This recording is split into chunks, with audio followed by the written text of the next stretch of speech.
Hi, I'm Jessica Taylor from Ink It Up with Jessica, and in this video I'm going to show you how to do the triple time technique with the stitched rectangle dies. You may have seen this technique done with stamps, but it's even easier and a paper saver with these rectangle dies.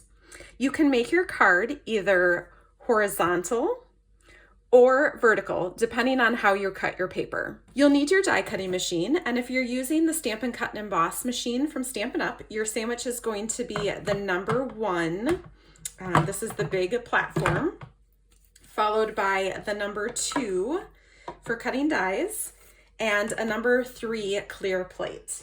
I'm gonna make a horizontal card with this tulip paper. And so when I am looking at my rectangle dies, and you can see that I keep mine on a magnetic board, I'll put the link for that in the description below, but I start with the biggest rectangle.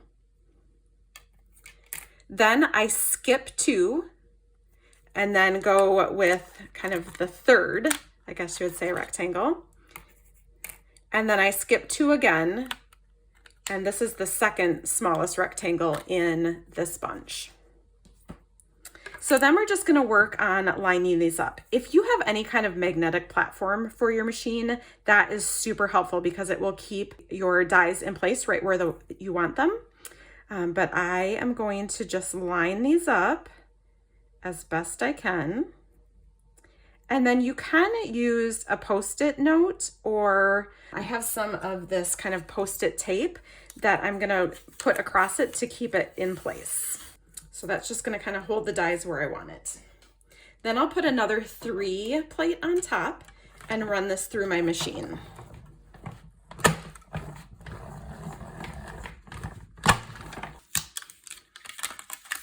And then my paper pieces will just pop out. And if you've ever done the triple time technique with stamping, you know that you cut cardstock and then you kind of layer it on each other and you do the stamping.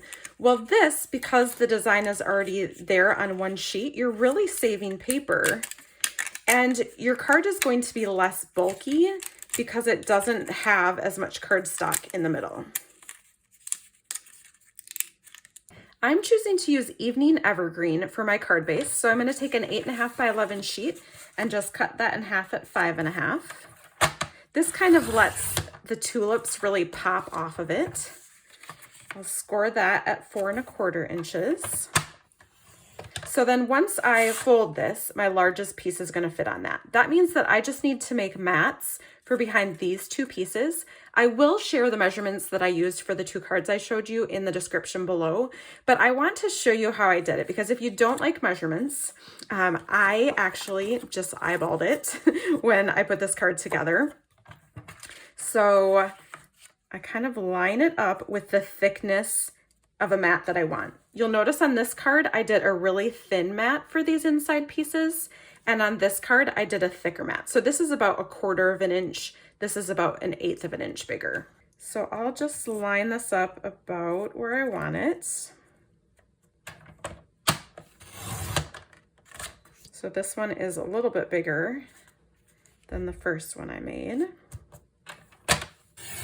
And I just want to make sure that I can do it so that my mat is the same all the way around. So that looks good. And then I'm going to take this piece and do the same thing. So I know I want it to be about 1/4 inch bigger. Sometimes I have to cut 2 mats to get it where I want it to be. And I'm okay with it. I feel like I moved that again. Nope, that looks pretty good. So then I'll just cut this edge to be about the same. And that looks good, so now we can tape it together. I like to use the silicone mat underneath where I'm taping so that I don't get tape on my surface. And let me just make sure the seal is started. I like to use a double-sided tape when I'm taping my cards together. A lot of people like to use a glue. It's really whatever your personal preference is. I just find it easier and less messy to use the tape. So I'm just going to tape that on so that it is centered. And then I'll just put tape around the edges of this. This is like a frame. So this is another kind of thing that you could make with these stitched rectangle dies, is if you want to make a frame. I like the thickness of this. All right, and then let me go back to my card base for a second. So I'm just gonna line up my opposite corners to fold that on the score line. And then I like to give it a good crease with my bone folder. And then we can add tape to the back of this frame. And then we'll put this on the card front. So kind of with the frame, you just wanna make sure that it stays in a rectangle and doesn't get, see how it's kind of bubbling up in places? I just wanna make sure that when I tape this down, it's really flat. There we go. And then we'll just tape all the layers together, and you'll see how, because you cut the rectangles out of the same piece of pattern paper, everything's gonna line up nicely. So see how the rows of red and orange and yellow tulips just line up perfectly? It's because we cut it from the same piece of paper, so we're not trying to line up different pieces of paper like you would be if you just cut different size rectangles. You could cut this with your paper cutter if you are really talented, but it's so much easier if you have the rectangle dies. So there is the base of my triple time technique, and then I would just add a greeting in the center. I hope that you enjoyed this technique and that you'll give it a try. Happy stamping!